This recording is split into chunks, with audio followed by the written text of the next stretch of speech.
Hello, welcome to a new video. I'm going to talk a little bit about a project I've been working on, which is kind of for play and prototyping, but it's turning out to be quite a real sort of product, and I'm providing feedback to a company, so yeah, who knows where this will end.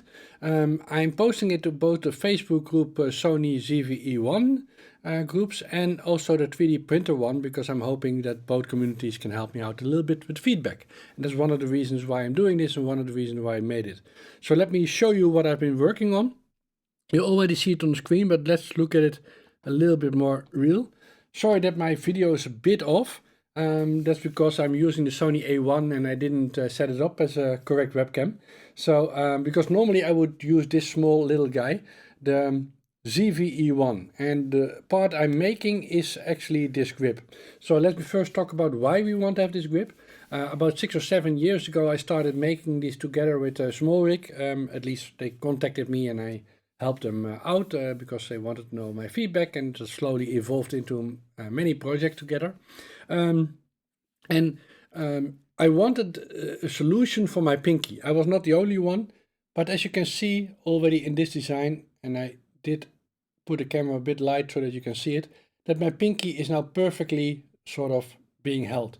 Especially if I will use two hands, which I normally would do my finger on the bottom part, you can see this is a much more comfortable grip than the original is. Also, I want to have an arca plate, so you can see already, you will see it better in the drawings, that there are two arca plates want.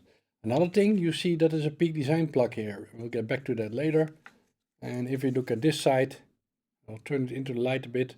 You can see that it looks okay. You can see the arca plate again here. So let's look at the drawings really quickly and then show you some more stuff. So this is the design at the moment. It's made by the 3D printer in PLA Plus, so I'm not sure how strong it is, so I would like some advice how to make it stronger. So some of the parts I make quite thick, so make sure that at least it survives a little bit, although it's not the same strength as normally aluminium, which will be an aluminium 6061. But you can see, you can take it apart. Let me talk about a few things that we see on the screen. So the big circle thing is for an Apple AirTag, so that you can do tracking of your camera if you lose it or you forget it, or it might get stolen. If it gets stolen, all bets are off, but at least it's something. I love to build these things into my camera gear, so I put it in here. Then we see a sliding mechanism that you can click it in, and it seems to be working quite well. I'm not sure how well it goes over time. I already have an idea how to, let's say, make an extra locking mechanism for that, but so far it's not needed. We also see a little bit of a bump here, which fits into this LCD bump on the back of the camera, so that it has some more anti-twist control. We see arca plates here, and if I go to another picture, let me go there. And now we hear echo. Let me turn the audio off. So, like this. I guess I hit a button that turned off the sound. So you can see the front side is nicely shaped. Not perfect yet, but pretty nice. The arca plate we were talking about, the new design of the ZV-1, does mean that I have a little bit of trouble here getting the hole and the arca plate not to conflict with each other. So that meant that I had to put some extra effort into making the peakdesign travel tripod work, which I also use. But it's working out now. So the bottom side, the same, you see the arca plate, but we see some extra things here. Of course, we see the hole for the screw, but we also see a big slit over here, which I put there to allow for locking pins. Again, in my case, for my peakdesign travel tripod, it has a small pin in there, and because I don't want to be able to fall out my different cameras, so I always want to have a hole, or in this case I made a slit, so that I be sure that it sort of locks into with the extra mechanism for that. Then we see a big weird hole here, which I will, well, maybe already figured it out. You can see I'm using these peakdesign plugs. And I wanted that on the bottom part, so that if you are walking around, it will always hang down. That's really nice, especially if you're having it on your body like this. It will always hang down. and that means that you won't destroy your LCD. It also is much nicer because your lenses are down, especially if you carry it on the side. It's much less obvious that you're working with a camera. I kind of like that design, so we always design a diagonal method to put these plugs in. But if you're having a hand attachment, so like this, you can just click it in, right? You have one of these. Then of course this one is a little bit of your bothersome, so you can put it into the hole and push it in. I need to redesign it a little bit. It's a little bit stiff at the moment to create some more space, but then you can sort of store it in there and it doesn't bother you if you're not in that mode, so to say. So again, a nice sort of small trick. So yeah, that's kind of, I will show some of the things in the real solution. It's not finished yet. I would call this an 8 out of 10. Probably do 1 or 2 more changes on it. But then it's kind of done, at least for this advanced prototype. So let's look at the 3D version of this. Now, a small interesting detail for Mac users. Actually, the preview app is able to show 3D models. So this is the file just going to the printer, which I made on my iPad. So I'm using a program called Shaper 3D on my iPad. And that can be used to make these models, but I can also clearly preview them in the preview app, which is kind of nice. So you see what I'm talking about. It can sort of slide in. You can also see the slit in the bottom and the place where the peakdesign plug goes, and you can put it in this hole and then get it out. One of the things that I don't know is I made this bridge quite strong, because I'm not sure, of course, that might hold your camera. Now I always, so if I pick a better strap, let me put me big for a second. So if I use a real strap, I always have the security line in between. This is not the ZV-E1, so it's trying to focus on my eyes, but maybe you can stop it focusing on my eyes, but you can see there's a security wire in between. Why am I doing that? Not because I don't trust the solution, although in this case it's handy that it's there, but I'm always afraid that I'm stupid, that I unlock one side and then let the camera go and it will go downstairs. So that's why I always put a security wire there. In this case that means that the good effect of that is that if this one will break, it will still be held on to the official one, which is attached to the camera. I would prefer to have them the other way around, but that would have mean that if I had to have made a hole here, and again, that would also be the hole that I'm using it in one-handed mode, or let's say in a secure to my pulse mode, and I didn't want to do that for now, so that's why it's on the top. If it's in other material, I might do that. So yeah, that's kind of the design. So I would love to have some feedback from both user groups. One of the interesting questions is, this feels already fantastic. There's no other way to say it.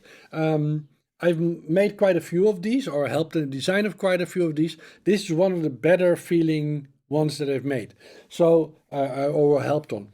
There's still no rubber material there, so we will definitely add that, so it looks the same as the camera, or feels the same. So that's one improvement that I can do after the fact. And of course, I want to look into can we do this in different materials. But one of the good things about using this in PLA Plus or something similar, that's why I want to look to different materials, is that it's very light. This whole solution now is 33 grams, and that's probably also with some material you're taking off, so it might be in the range of, I don't know, 28 grams. I have no idea. So yeah, so let me show you how it works and take it apart. So what you can do, you can just grab it and with your hand, I have to pull it down, of course, otherwise I have to put a little bit of pressure on it. So put it in front of my eyes. So you can see the Apple plug being in there, and the camera over there, and you can see the hole is over there, and I can just put it in and click it in, and there it is again. It feels quite sturdy. I didn't hit it before, should not have done that, but you can see, you can pull it out and slide it back in. Now if this becomes too brittle in a way, I already have an idea of how to solve it. So a small rig comes with these small little tools. Let me again, I think the ZV-E1 product mode is quite interesting. So I can put it over this edge, if that makes sense, and then make it so that a little plug sticks out so that it kind of merges these two parts. I don't feel the need to do that now, but we might in the future. So yeah, this is kind of what I want to show you. I would love to have some feedback on what you think about this product so far. I think the solution is quite nice and very workable. Like I said, we have arca plates, which is one of the reasons. The plug on this side, which makes it allows you to carry it in a much more logical way. The Apple AirTag, but most important, the grippy part. So lots of interesting features, I think, to make this into a good accessory for your ZV-E1. And I can tell you it already feels a lot nicer. Or let me also take it off. That might also be something that people want to see. So, small tool, the default tool.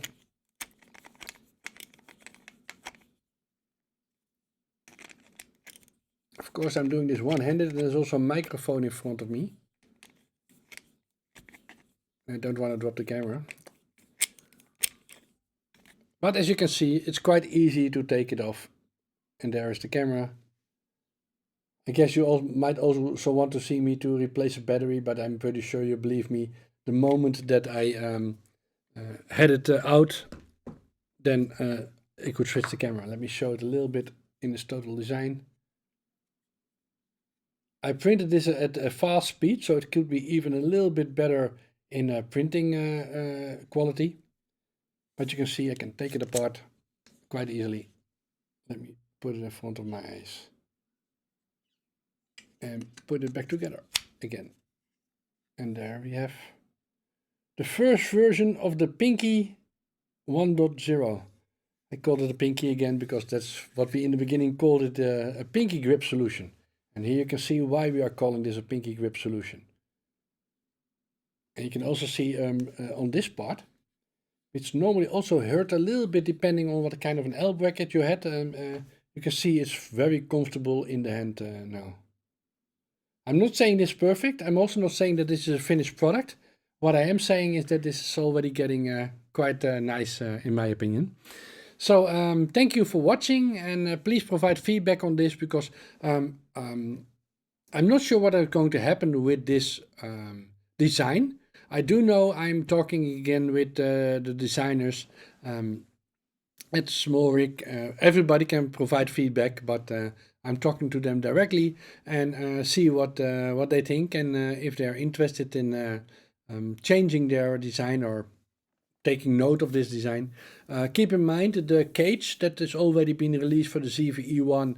I had a little bit of feedback on that, which was incorporated, but it's basically was a done deal. Together with them, we are kind of talking about a base plate. So this is me just already designing a base plate because I got a 3D printer. That's the only reason. So there's no direct relationship with the design that they have, although they are quite interested in some of the work I've been doing on the cooler, for example, but also on this one. So let's see what they have to say about it on Monday. One interesting question that I would have to them, hey, is it time to move to a different material? Because if you would make this in aluminium, my guess it would be about 80-90 grams. That's not killing, but it is interesting that we maybe can with a different material go to the 50 gram or the 60 gram range. So again, thank you for watching and see you in the next one. Bye bye.